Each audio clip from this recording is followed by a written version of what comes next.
деген міндет қой, мұсылман болғаны шын құрмет қой. Құрметті ағайын туыс құда жекжат бауырлар, әпке жезделер, нағашы жиен бөлелер, дос жарандар, әріптестер.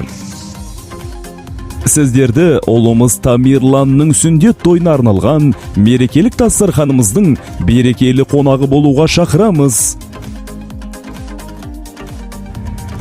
Той салтанаты 14 қазан 2023 жылы сағат 18:00-де басталады.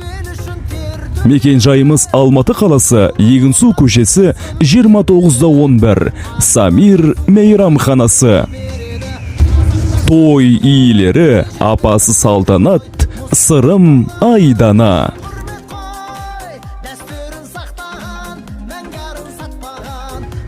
Той төресі Сүндет той.